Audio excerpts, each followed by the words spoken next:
Next on the news, Catholics around the world mark the end of the Christmas season with some good tidings for 2025. This Queen School is bringing blessings into the new year. I'm Katie Vasquez, and I'll have that story coming up. The shepherd of the Archdiocese of New Orleans visiting first responders following that deadly truck attack on New Year's Day, offering blessings to the hands that healed the injured. Plus, we look to Rome as the Jubilee celebrations get underway, how an American cardinal there took part in a milestone event, plus why Bishop Brennan says you need to get involved. I'm Christine Persichetti. Currents News starts right now.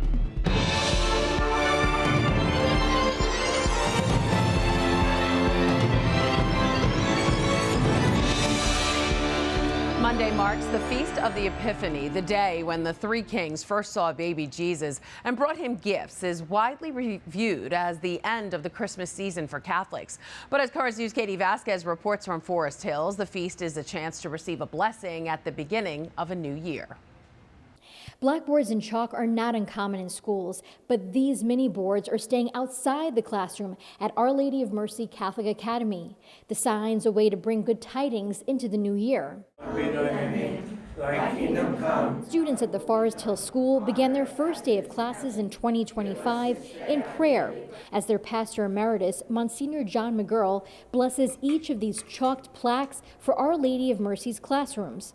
The mini blackboards are the school's take on a centuries-old Epiphany tradition, where Catholics mark their homes with sacred signs and symbols to ask God for his blessing on their home, those who live in it, and those who visit. Many of the students say they follow this custom at home, but doing it at school feels extra special. Looks like it's something from Jesus. And it makes me feel like Jesus is with me. The idea of it, I think, is that people that come, let's say, to this building, this academy, are searching out for Christ, trying to find out about Christ, growing closer to him. And that's what the wise men essentially were doing. I definitely feel proud of doing it, and definitely probably more blessed and just inspired to continue up the religious faith. The boards will stay up until next year, ensuring Our Lady of Mercy Catholic Academy stays a sacred space for all. In Forest Hills, Katie Vasquez, Currents News.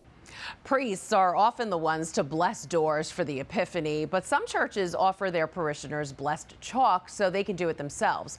So how do you mark your door with this ancient tradition?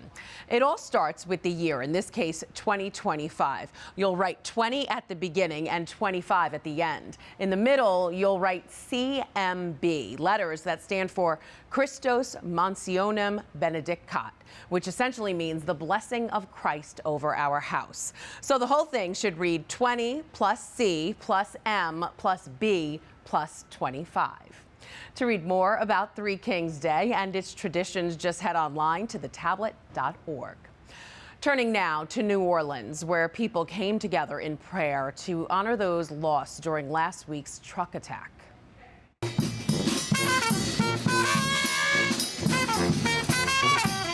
It was a celebration of life on the city's famous Bourbon Street as mourners wept and danced for the 14 killed in that very spot. The people of New Orleans erected a makeshift memorial of crosses and pictures that also included candles, flowers, and teddy bears. Many believe music and dancing is the best way to honor the victims who were on Bourbon Street to celebrate the new year. Meantime, the shepherd of New Orleans, Archbishop Gregory Aymond, visited the first responders who saved so many lives following that attack. Archbishop Aymond, along with the city's Archbishop Emeritus, Alfred Hughes, went to 4 floors of University Medical Center on Friday to offer words of encouragement to medical staff and patients. The prelates also blessed the hands of the doctors and nurses. An educator who knew one of the victims well is remembering him. St. Thomas More High School principal Marty Cannon speaking about 27-year-old Tiger Beck, who Cannon says was a star athlete on and off the field. Tiger could do things on a football field that would just blow you away.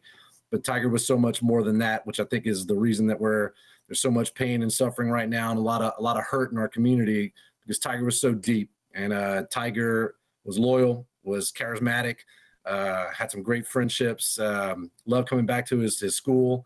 I saw him right before Christmas when he came into town, and right off the bat, You know, he wanted to know about my family. He wanted to know how our school was doing. He wanted to know how I was doing in my role as principal. I mean, he was that kind of guy. Cannon went on to say he was blessed that he got to see Tiger before his passing. Over in Washington, D.C., there's a new shepherd of the nation's capital. Pope Francis has named Cardinal Robert McElroy as D.C.'s new archbishop. The 70-year-old cardinal, who previously led the Archdiocese of San Diego, will succeed 77-year-old Cardinal Wilton Gregory, whose age-related resignation was also accepted by the Pope. During a virtual press conference due to the snowstorm, Cardinal McElroy shared his feelings about taking on this new role as the country prepares for a new president. All of us as Americans should hope and pray that the government of our nation is successful in helping to enhance our society, our culture, our life, and the whole of our nation. And that is my prayer. It was my prayer then, not knowing who it would be. It is my prayer now.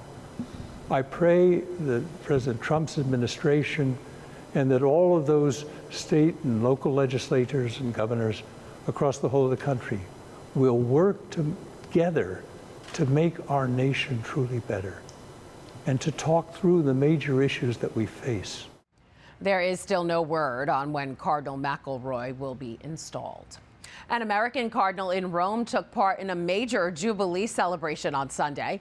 Cardinal James Harvey opened the Holy Door at the Basilica of St. Paul outside the walls. The priest, who originally hails from Milwaukee, is the archpriest of the Roman Basilica. This was the last of 5 holy doors in Rome to be opened for the Jubilee. The first was at St. Peter's Basilica, opened by Pope Francis on Christmas Eve.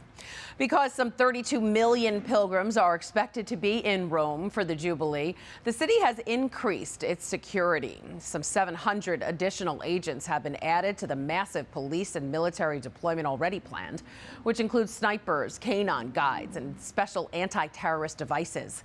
At the Vatican, the checkpoints to enter St. Peter's Square have increased and are stricter. Visitors have to pass at least 2. Authorities are also using anti-drone systems, anti-hacking systems, and advanced technology to follow in real time the sources of congestion in the square. Bishop Robert Brennan is encouraging everyone to become pilgrims of hope during the Jubilee. In the latest episode of his podcast, Big City Catholics, Bishop Brennan talks about how going out and encountering Jesus in this way is central to living the Catholic faith. This isn't true simply for a pilgrimage or a holy year. More importantly, it's the very mission of the Church. We speak, along with Pope Francis, of the Church on the move. La Iglesia in salida. The Church is not a museum, but a living reality. We are a communion of communions, or as I like to say, a family of families. Parish is a family of families. Diocese, a family of parishes. The Universal Church, a family of dioceses, of parishes, of families.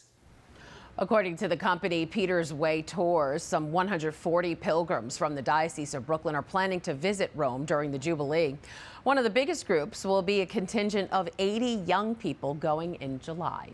You can listen to Bishop Brennan's full message on his podcast, Big City Catholics, at podcast.dioceseofbrooklyn.org, or search for Big City Catholics on Spotify and Apple Podcasts. Finally, tonight, we end this newscast with a look at a fun-filled Three Kings Day celebration in Corona, Queens. Kids at Our Lady of Sorrows Church dressed up for the occasion. The special musical performance featured the famous biblical characters in Christ's birth, plus some Christmas classics like Santa, Frosty, and some elves. The event also spread some holiday cheer as Christmas gifts were given out to the kids there. How fun. And that is this Currents News Update. I'm Christine Persichetti. Thank you for joining us, because we are putting your faith in the news. Hope to see you again next time.